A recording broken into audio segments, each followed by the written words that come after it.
DV live radio, आपकी आवाज। खबरें आज की। नमस्कार, मैं हूं समीर आत्मज मिश्र। भारत को दी गई अमेरिकी सहायता के दावे पर उठे सवाल, मचा राजनीतिक घमासान। क्या डोनाल्ड ट्रंप ने बोला झूठ? आप ट्रंप साहब की धमकी सुनकर आ गए। उन्होंने कहा कि हम ब्रिक्स खत्म कर देंगे, मुस्कुरा रहे हैं साहब। उन्होंने कहा टैरिफ लगा देंगे भारत पर, मुस्कुरा रहे हैं साहब। सीरियल बम धमाकों से दहला इजराइल किसी के हताहत होने की सूचना नहीं, लेकिन सुरक्षा को लेकर बुलाई गई आपात बैठक। कांग्रेस और बीएसपी में छिड़ा नया विवाद। होंगी खेल की खबरें और बात करेंगे अंतर्राष्ट्रीय मातृभाषा दिवस की भी, लेकिन पहले हेडलाइंस।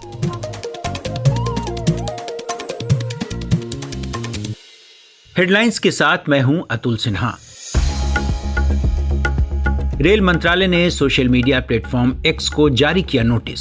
15 फरवरी को नई दिल्ली स्टेशन पर हुई भगदड़ के 288 वीडियोज लिंक हटाने का दिया निर्देश। भगदड़ में हुई थी 18 लोगों की मौत। दिल्ली की नई विधानसभा का पहला सत्र 24 से 27 फरवरी तक। मुख्यमंत्री रेखा गुप्ता ने हटाए पूर्व मुख्यमंत्री आतिशी और उनके मंत्रियों के सारे निजी स्टाफ। जल बोर्ड और पीडब्ल्यूडी के अफसरों के साथ की बैठक। ट्राई लैंग्वेज विवाद पर शिक्षा मंत्री धर्मेंद्र प्रधान ने लिखा तमिलनाडु के मुख्यमंत्री को पत्र।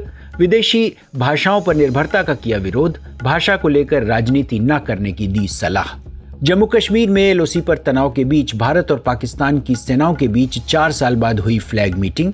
75 मिनट तक चली बैठक में दोनों सेनाओं के ब्रिगेडियर रैंक के अधिकारी हुए शामिल।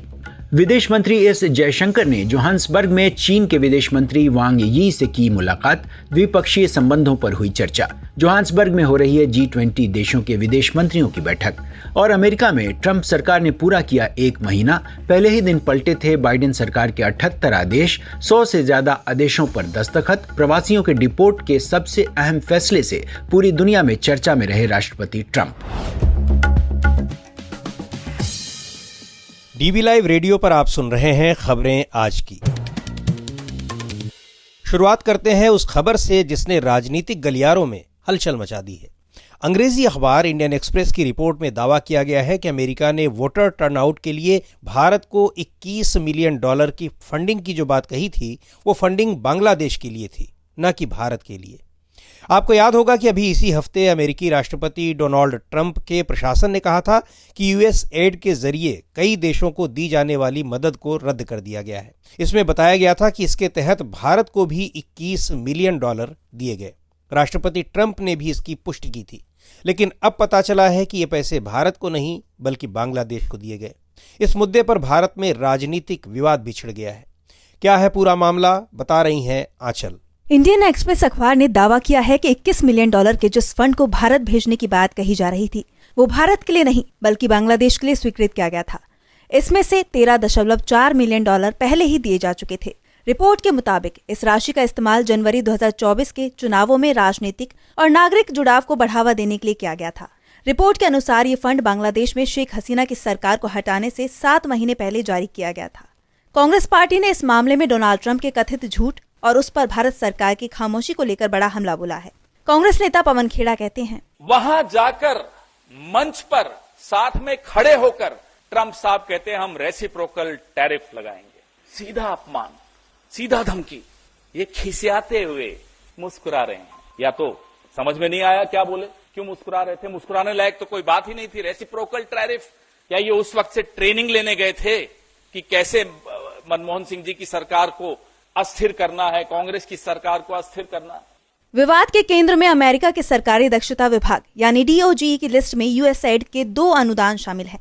ये अनुदान consortium for elections and political process strengthening यानी CEPPS के माध्यम से भेजे गए थे। ये वॉशिंगटन DC स्थित एक समूह है जिसका काम लोकतांत्रिक प्रक्रियाओं, अधिकारों और शासन से जुड़ी परियोजनाओं में मदद करना है। DOGE ने ही 16 फरवरी को घोषणा की कि उसने कई प्रोजेक्ट के साथ साथ भारत में मतदान के लिए $21 मिलियन के यूएसएड वित्त पोषण को भी रद्द कर दिया है। मियामी में दिए एक भाषण में ट्रंप ने सवाल उठाया था कि हमें भारत में मतदान के लिए $21 मिलियन क्यों खर्च करने की जरूरत है। लेकिन अब पता चला है कि $21 मिलियन का ये फंड भारत के लिए नहीं बल्कि बांग्लादेश के लिए स्वीकृत किया गया था।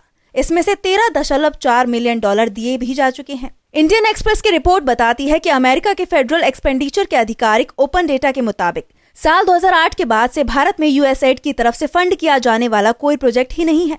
रिपोर्ट के मुताबिक बांग्लादेश में इस अनुदान का इस्तेमाल अमार वोट अमार नामक कार्यक्रम के तहत किया गया, जिसे जुलाई 2022 में स्वीकृत किया गया था। इस कार्यक्रम को बाद में नागरिक कार्यक्रम में परिवर्तित कर दिया गया। लेकिन ट्रंप के बयान के बाद से कांग्रेस के खिलाफ जंग छेड़े बैठी भारतीय जनता पार्टी ने इंडियन एक्सप्रेस की इस रिपोर्ट पर सवाल उठाए हैं। गौरव भाटिया कहते हैं, ये बेहद ही चिंताजनक है। ये अमेरिका के राष्ट्रपति डोनाल्ड ट्रंप भी उन्होंने बताया किस तरह से यूएसएड की जो फंडिंग है ये भारत में जो चुनावी प्रक्रिया है इसमें हस्तक्षेप करने के लिए इस्तेमाल किया जा रहा था और ऐसा क्यों किया जाना चाहिए। भारत की चुनावी प्रक्रिया में हस्तक्षेप करती हैं और हस्तक्षेप ये सोच के करती हैं कि कैसे देश का गौरव विश्व के सर्वोच्च लोकप्रिय नेता नरेंद्र मोदी जी को हटाया जाए। इस मुद्दे पर डोनाल्ड ट्रंप के बयान पर तो सवाल उठ ही रहे हैं। सवाल सरकार पर भी उठ रहे हैं कि ऐसे बयानों को लेकर सरकार हस्तक्षेप क्यों नहीं कर रही है। रिपोर्ट सुना रही थी आंचल। इस विवाद को लेकर कांग्रेस और बीजेपी एक दूसरे पर राष्ट्र विरोधी गतिविधियों में शामिल होने का आरोप लगा रहे हैं। लेकिन बड़ा सवाल तो यह है कि जो पैसा भारत आया ही नहीं, उसके बारे में अमेरिका के राष्ट्रपति ने कह कैसे दिया? क्या उन्हें पता नहीं था या फिर इसके पीछे कोई और वजह है? इस बारे में मैंने बात की वरिष्ठ पत्रकार प्रशांत टंडन से।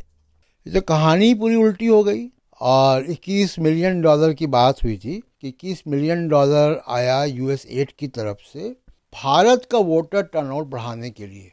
तो पहली बात कि $21 मिलियन बहुत बड़ी राशि है।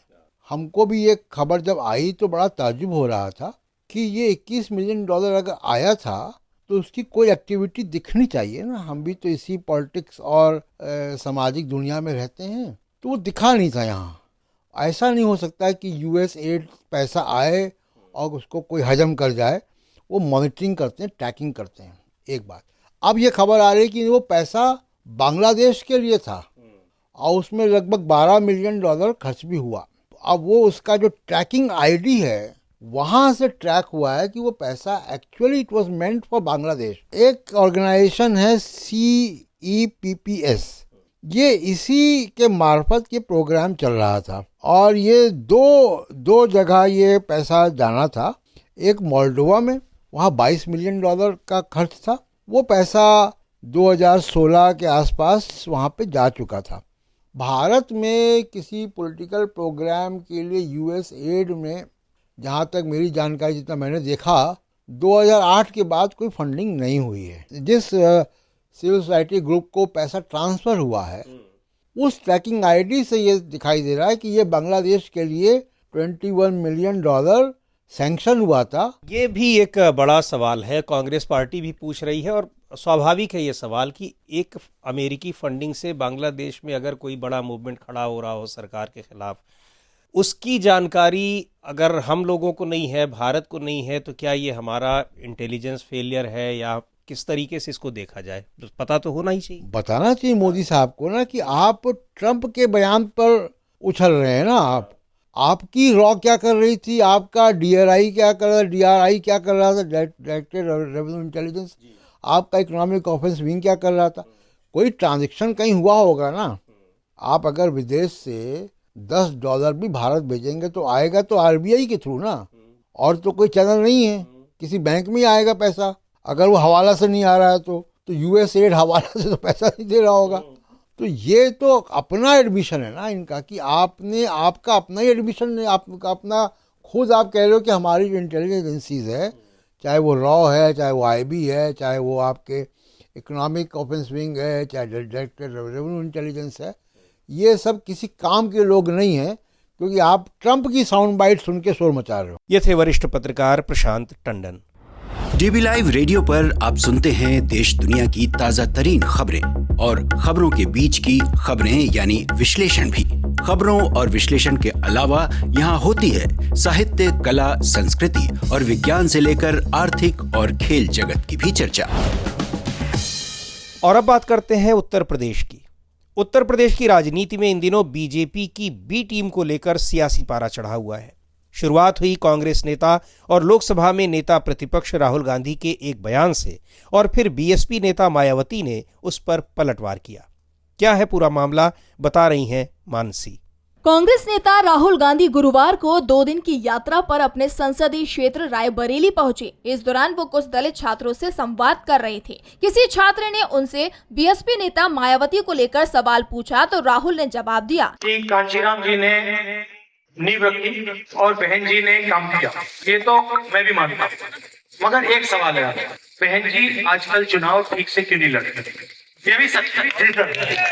हम चाहते थे कि बहन जी बीजेपी के विरोध में हमारे साथ लड़े। राहुल गांधी के इसी बयान ने यूपी की राजनीति में हलचल मचा दी है। राहुल गांधी ने मायावती पर बीजेपी से मिली भगत का आरोप लगाया तो बीएसपी सुप्रीमो मायावती ने पलटवार करते हुए कांग्रेस को ही बीजेपी की बी टीम बता दिया। उन्होंने सोशल मीडिया प्लेटफॉर्म एक्स पर कांग्रेस पर हमला बोलते हुए लिखा कि राहुल गांधी को दूसरों पर उंगली उठाने से पहले अपने गिरेबान में झांकना चाहिए। मायावती ने कांग्रेस को बीजेपी की बी टीम बताते हुए इसके पक्ष में हाल ही में हुए दिल्ली विधानसभा चुनाव का उदाहरण भी दिया। दरअसल बीएसपी का राजनीतिक प्रदर्शन पिछले करीब 1 दशक से लगातार कमजोर होता जा रहा है। विधानसभा से लेकर संसद तक उसकी उपस्थिति लगभग समाप्ति की ओर है और इसके पीछे बड़ी वजह ये बताई जा रही है या कहे कि आरोप लगते हैं कि बीएसपी चुनाव खुद जीतने के लिए नहीं बल्कि बीजेपी को जिताने के लिए लड़ती है। 2 साल बाद उत्तर प्रदेश में विधानसभा चुनाव होने हैं और उससे पहले सभी दल अपनी रणनीति बनाने में जुटे हैं। बीजेपी जहां तीसरी बार जीत के लिए ठोस रणनीति बनाकर तैयार है तो वहीं समाजवादी पार्टी मुकाबले के लिए तैयार है। कांग्रेस और बीएसपी अपनी खोई हुई जमीन वापस पाने के लिए संघर्ष कर रही है। आप सुन रहे हैं डीबी लाइव रेडियो, आपकी आवाज। रुक करते हैं अंतर्राष्ट्रीय खबरों की ओर। आज सुबह इसराइल में 3 सीरियल ब्लास्ट हुए। इन धमाकों में किसी के हताहत होने की सूचना तो नहीं है, लेकिन ये इजराइल की सुरक्षा व्यवस्था और वहां की इंटेलिजेंस पर कई सवाल उठा रहा है। ये धमाके पार्किंग में खड़ी 3 बसों में हुए हैं। अधिकारियों को आशंका है कि एक आतंकवादी हमला था, क्योंकि पार्किंग में खड़ी 2 और बसों में भी इसी तरह के विस्फोटक मिले हैं।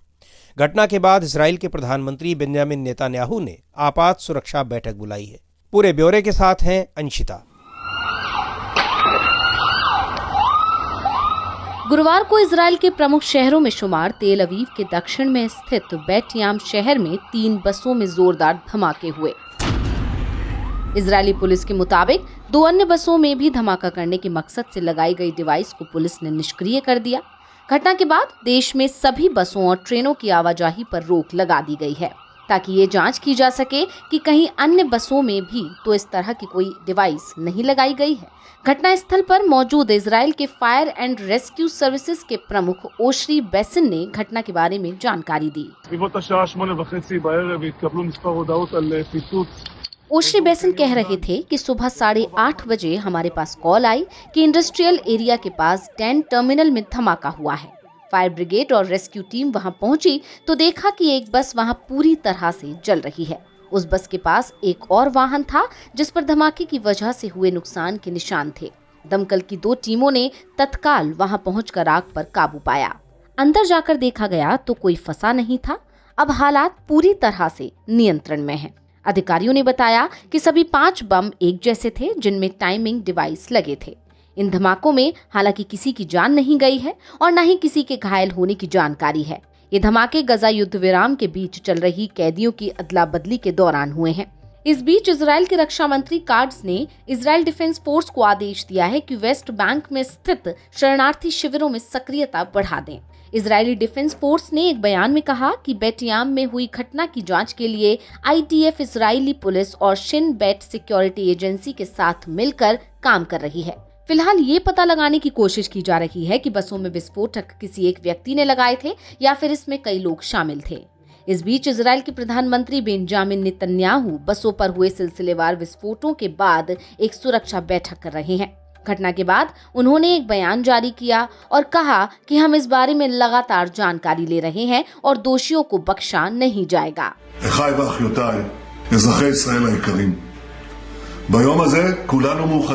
अब तक किसी भी संगठन ने धमाके की जिम्मेदारी नहीं ली है। हालांकि कस्साम ब्रिगेड नाम के एक संगठन ने हमले की तारीफ करते हुए एक बयान जारी किया है। जिसमें कहा गया कि शहीदों का बदला तब तक नहीं भुलाया जाएगा जब तक कि कब्जा करने वाला हमारी जमीन पर मौजूद है। रिपोर्ट सुना रही थी अंशिता।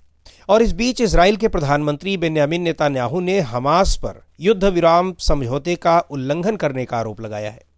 नेतन्याहू का कहना है कि हमास ने शीरी बिबास नाम की जिस बंधक का शव लौटाया है, दरअसल वो उनका शव नहीं बल्कि किसी अज्ञात महिला का शव है। इसराइल हमास युद्ध की शुरुआत में बंधक बनाए गए इस परिवार को लौटाने को लेकर मुहिम चल रही थी। शुक्रवार को नेतन्याहू ने एक वीडियो बयान में इसे एक अमानवीय हरकत बताया और कहा कि इजराइल हमास से इसकी पूरी कीमत वसूल करेगा। 2 दिन पहले ही हमास ने शीरी बिबास और उनके 2 बच्चों के अलावा एक अन्य व्यक्ति का शव गजा के दक्षिणी शहर खान यूनिस में एक पुरानी कब्रगाह के पास रेड क्रॉस को सौंपा था। शवों को अलग अलग ताबूतों में रखा गया था जिन पर मृतकों की तस्वीरें लगी थीं और उन पर लिखा था ये लोग अमेरिकी बमों से मारे गए।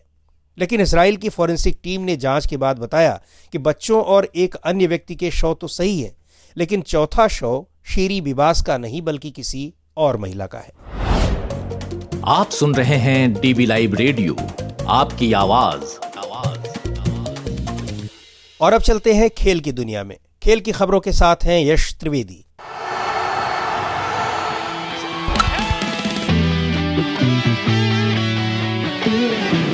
23 फरवरी को क्रिकेट के मैदान में सबसे बड़ा मुकाबला होना है।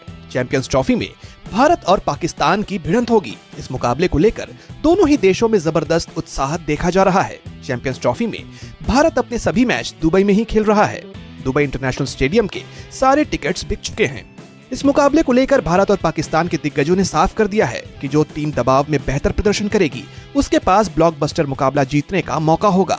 नवजोत सिंह सिद्धू ने इस मुकाबले को लेकर कहा कि ये सबसे बड़ी लड़ाई है, इससे बड़ी कोई बात नहीं है।